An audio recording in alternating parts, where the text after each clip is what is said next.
Top quality और consistent performance के लिए सिर्फ सिल्वर पंप नाम याद रखना। વાંસદાના સિંગાળ ગામે મનરેગા યોજનામાં કૌભાંડ સામે આવ્યું છે। તાલુકા વિકાસ અધિકારીએ ₹8.32 લાખની રિકવરીનો આદેશ આપ્યો છે। સરપંચ ઉમાબેન પટેલને પદ પરથી બરતરફ કરાયા છે, ત્યારે ગ્રામ પંચાયતનો ચાર્જ ઉપસરપંચને સોંપાયો છે। સમય મર્યાદામાં રિકવરી નહીં થાય તો કાયદેસરની કાર્યવાહી છે તે પણ કરવામાં આવશે। તો મનરેગા કૌભાંડ એકવાર ફરીવાર સામે આવ્યું છે। એમાં 8.5 લાખ રૂપિયા આસપાસની રિકવરીનો આદેશ છે તે પણ ટીડીઓ દ્વારા આપવામાં આવ્યો છે।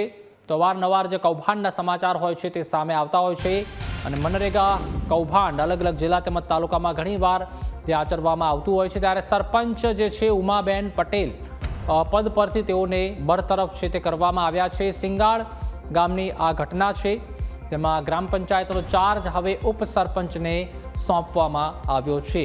તો સમગ્ર પર્દાફાશ ક્યાંક કરવામાં આવ્યો છે અને સરપંચ ઉમાબેન પટેલને પદ પરથી બરતરફ પણ કરવામાં આવ્યા છે।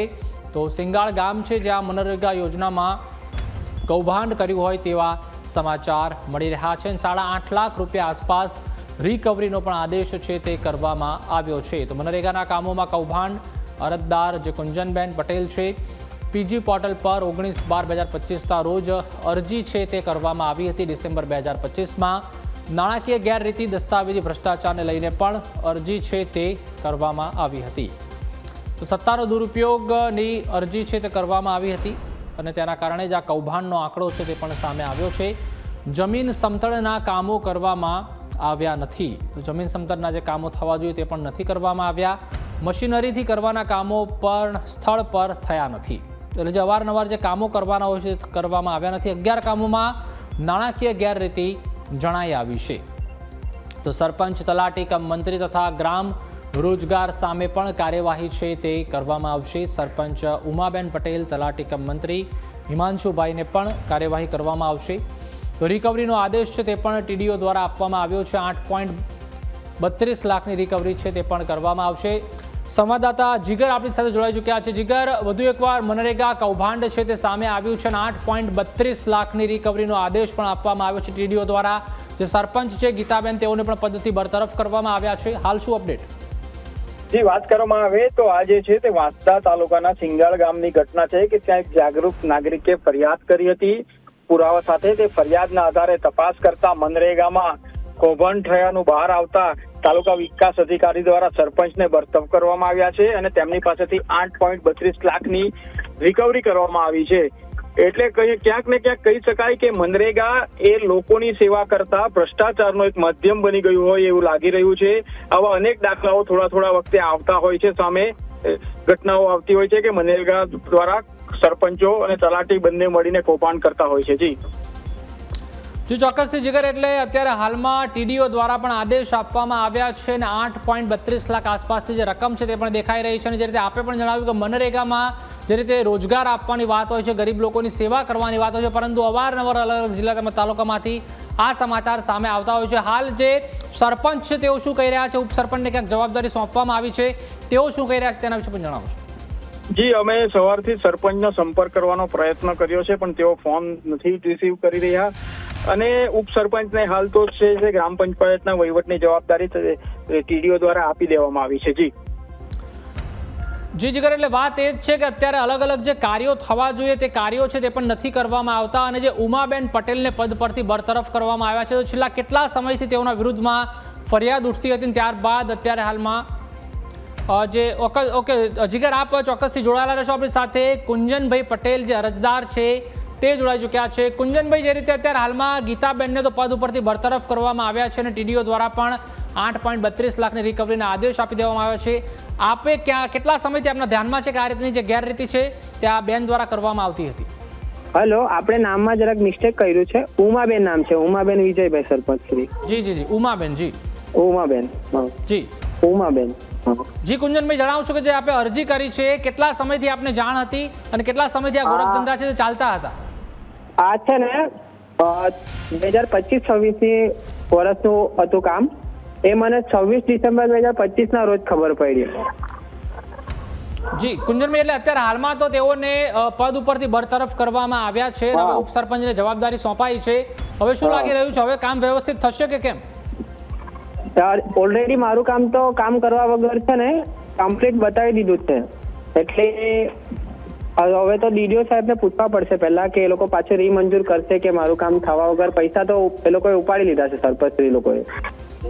જી કુંજનભાઈ, એટલે આમની એમઓ શું હતી, મોડસ ઓપરેન્ડી કઈ રીતે તેઓ કામ કરતા હતા? પેપર ઉપર ખાલી કામ બતાવી દેતા હતા અને જમીન ઉપર કોઈ કામ કરતા નહોતા? હા, જમીન પર કોઈ કામ કરવામાં નહીં આવ્યું હતું, પણ ઓલરેડી ખાલી પેપર બોલી દીધું હતું કે આટલા હજારનું કામ થયેલું હતું. મારે ટોટલ 96 હજારની માંગણી હતી, તેમાંથી 86,000 રૂપિયાનું એ લોકોએ કામ બતાવેલું હતું અને 23 મજૂરો આવેલા એવી એન્ટ્રી કરેલી હતી મોસ્ટરમાં. તે ઓન રેકોર્ડ મારા પર છે બધું. તે આધારે પછી મેં ફરિયાદ કરેલી હતી. જી, કેટલા સમયથી આ વેપલો ગોરખધંધો ચાલતો હતો કુંજનભાઈ? આ ઘણા સમયથી, વરસ ઉપર થઈ ગયું છે. જી, તો આપે વરસ ઉપરથી આપને જાણ હતી ને અત્યારે આપે અરજી કરી? ના, એવું નહીં. પહેલા મને ખબર નહીં હતી કે બધા ડેટા ઓનલાઈન ચડતા છે મનરેગાની વેબસાઇટ પર. જી, એટલે જ્યારે અમારતા છે ને ડીડીઓ મેડમ વિઝિટ પર આવેલા હતા 13 ડિસેમ્બર 2025 ના રોજ, ત્યારે ડીડીઓ મેડમ દ્વારા અમને જાણ કરવામાં આવી કે તમારા ગામમાં 27 લાખ રૂપિયાના કામ થયેલા છે. તો મારા દ્વારા પ્રશ્ન કરવામાં આવ્યો લાસ્ટમાં જ્યારે સભા પૂરી થઈ ત્યારે કે બેન તમે જે 27 લાખના કામની વાત કરી છે, તો ત્યારે એ મેડમે કીધું કે આ ડેટા ઓનલાઈન નથી દેખાતા. મેં પૂછ્યું તો એ બેને કીધું કે 2 દિવસમાં ના દેખાય તમને તો અરજી કરજો. એટલે 16 ડિસેમ્બર 2025 ના રોજ મને ખબર પડી કે મારું કામ ઓલરેડી કમ્પ્લીટ બતાવે છે અને સ્થળ પર થયું નથી. એટલે પછી મેં આગળ પ્રોસેસ ચાલુ કરી. ભાઈ ઓનલાઈન બધી ફરિયાદ કરવામાં આવી મારા દ્વારા. અરે કુંજનભાઈ, લાગે છે આ તો એક જે સરપંચ છે નાની માછલી છે, બીજા બધા મગરમચ્છ બીજા પણ હોઈ શકે, કારણ કે અલગ અલગ મિલી ભગતથી જ આવું કામ શક્ય થઈ શકે છે. હા, એ શક્ય છે બધું. કોઈ એકલાથી તો નહીં થઈ શક્ય થઈ જાય. બધા જ કર્મચારી દ્વારા સહકારથી આ બધું થયેલું છે, કેમ કે બધાના જ સાઇન છે આમાં કે કોઈ બી અધિકારી મારું સ્થળ ચેક કરવા વગર ત્યાંનું બોગસ સર્ટિફિકેટ બનાવી દીધું છે કે કામ કમ્પ્લીટ છે એવી રીતના. જેટલે આપણે લાગે છે કે અન્ય જે ઉચ્ચ અધિકારીઓ છે, જે કોન્ટ્રાક્ટરો છે, તમામની મિલીભગત છે, તેના કારણે જ આ જે સમગ્ર કૌભાંડ છે 8.5 લાખ રૂપિયા આસપાસ તે આચરવામાં આવ્યું છે. હા, બધા સાથે મળીને કર્યું છે એ લોકોએ. જી, એટલે ચલો હવે સરપંચને તો બરતરફ કરી નાખ્યા છે, હવે વધુ આપની શું માંગ છે આ કેસમાં? આમાં જેટલા હતા એ લોકો બધા પર એક્શન લેવા જ ગઈ છે. ખાલી બાકી છે રિકવરી 8,32,000ની. એ રિકવરી બાકી છે હજુ. એ લોકોને 3 વાર નોટિસ આપી દેવામાં આવી છે. એ નોટિસ બી મારા પાસે છે. તે નોટિસમાં એ લોકોને 3 વાર જણાવવામાં આવ્યું છે કે તમે તાત્કાલિક રિકવરી કરો, પણ આજ દિન સુધી કોઈ રિકવરી એ લોકો દ્વારા ગામમાં જે મજૂરો પર પૈસા લેવાના હતા તે કરવામાં આવી નથી. જે એટલે કુંજનભાઈ, આપણે લાગી રહ્યું છે કે અન્ય જે ઉચ્ચ અધિકારીઓ છે તેઓની મિલીભગત પણ આમાં હોઈ શકે છે, ડીડીઓ સહિત? એ હવે ખબર નથી મને, પરંતુ એ લોકોને સહકાર મળતો છે એટલે આજુ સમય વધારે થઈ રહ્યો છે રિકવરીમાં બી. આજે ફરિયાદ કરીને આજે મારે 7 મહિનાથી વધુ સમય થઈ ગયો છે, તો બી આજે નિરાકરણ બહુ લેટ આવ્યું છે. આજે જે ડબલ એન્જિન સરકાર એવું કહે કે અમારે ત્યાં ફટાફટ નિર્ણય આવી જાય તો એ બહુ લેટ ગણાય. જી, ચોક્કસથી આભાર કુંજનભાઈ. આપણો આપણી સાથે સંવાદદાતા જીગર છે તે પણ સતત જોડાયેલા છે. જીગર, જે રીતે કુંજનભાઈ જે અરજદાર છે તેઓએ તો જણાવ્યું કે ભાઈ ઘણા લાંબા સમયથી એટલે 1 વર્ષ આસપાસ તે સમગ્ર કૌભાંડ છે તે આચરવામાં આવતું હતું, પણ અત્યારે તેઓએ અરજી કરી છે અને હવે ઓનલાઈન પણ તેઓ ડેટા બધા ચકાસ્યા છે, ત્યારબાદ કોઈ પણ કામ જમીન ઉપર જોવા નથી મળ્યું. તમામ જે કામ હોય છે તે માત્ર પેપર ઉપર બતાવવામાં આવ્યું છે. એટલે લાગી રહ્યું છે કે આ તો એક નાનું મોહરું છે. કદાચ અન્ય જે ઉચ્ચ અધિકારીઓ છે તેઓની સંડોવણી વગર આ ખેલ શક્ય નથી. બિલકુલ, આમાં મંત્રી હોય છે તેની સંડોવણી વગર શક્ય નથી. અને આ પ્રકારે કરવામાં આવી, ફરિયાદ કરવામાં આવી ના તલાટી ઉપર માત્ર. ચોક્કસ જીગર, આપને અટકાવવા માંગી છે. આપણી સાથે ધારાસભ્ય અનંતભાઈ પટેલ જોડાઈ ચૂક્યા છે. અનંતભાઈ, જે રીતે મનરેગા કૌભાંડ છે તે સામે આવ્યું છે, 8.32 લાખની રિકવરીના આદેશ છે તે પણ ટીડીઓ દ્વારા આપવામાં આવ્યા છે. લાગી રહ્યું છે કે અવારનવાર આવા કૌભાંડો પકડાતા હોય છે અને ક્યાંક સત્તાનો દુરુપયોગ થતો હોય છે.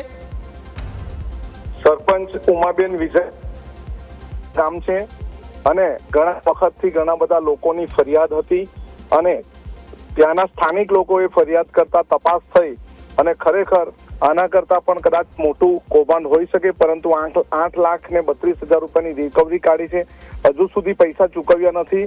સ્થાનિક લોકોની માંગણી છે કે સરપંચ પર કાયદેસરનો કેસ દાખલ થવો જોઈએ, ફોજદારી ગુનો દાખલ થવો જોઈએ અને એમની તાત્કાલિક ધરપકડ થવી જોઈએ.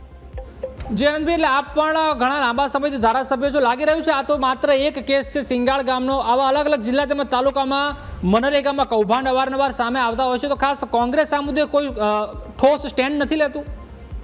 ના, અમે બચુ ખાપડ વખતે પણ વિધાનસભામાં રજૂઆત કરી હતી અને બચુ ખાપડના પુત્રો દ્વારા પણ મસ્ત મોટું કૌભાંડ આચરવામાં આવ્યું હતું. ખરેખર ત્યાં કામ કરનારા જે રોજગારી મેળવનારા લોકો છે એમને પૂરેપૂરી રોજગારી મળતી નથી અને વચ્ચે આવા સરપંચો કટકી ખાઈ જાય છે. જીલે આનંદભાઈ, વાત એ છે કે મનરેગા યોજના જે શરૂ કરવામાં આવી હતી જે તે સમયે કેન્દ્રમાંથી કોંગ્રેસના સમયમાં, ત્યારબાદ અત્યારે હવે આનું ક્યાંક વેપલો કરવામાં આવે છે, આમાં અવારનવાર કૌભાંડ કરવામાં આવે છે. લોકો જે શ્રમિકો હોય છે, મજૂરો, તે કામ કરતા નથી, તેમ છતાં તેઓના નામ બતાવવામાં આવે છે અને તેના જે કટકી હોય છે તે ક્યાંક જે અધિકારીઓ હોય છે કે કોન્ટ્રાક્ટર હોય છે તે પોતાના ખીચામાં નાખી દે છે. નથી લાગતું કે કોંગ્રેસે પણ આના વિરોધમાં જઈને સતત જે અવાજ છે તે ઉઠાવવો જોઈએ? ના, અમે આ સિંગાળના સરપંચની બાબતમાં પણ ત્યાંના સ્થાનિક લોકો સાથે અવારનવાર તાલુકા વિકાસ અધિકારીની મુલાકાત પણ કરી હતી. એમને ધ્યાન અમે દોર્યું હતું. હાલમાં જ 5 તારીખે જ્યારે તાલુકા પંચાયતના સામાન્ય સભા છે એમાં પણ અમારા વિરોધ પક્ષના નેતાએ આ મુદ્દો મૂક્યો છે અને આવનારી 5 તારીખે પણ આ પ્રશ્નના મુદ્દા પર ચર્ચા કરવામાં આવશે. જી આભાર આનંદભાઈ આપનો પણ જોડાવા બદલ. જીગર, આપ પણ જોડાયા તે બદલ આપનો પણ આભાર.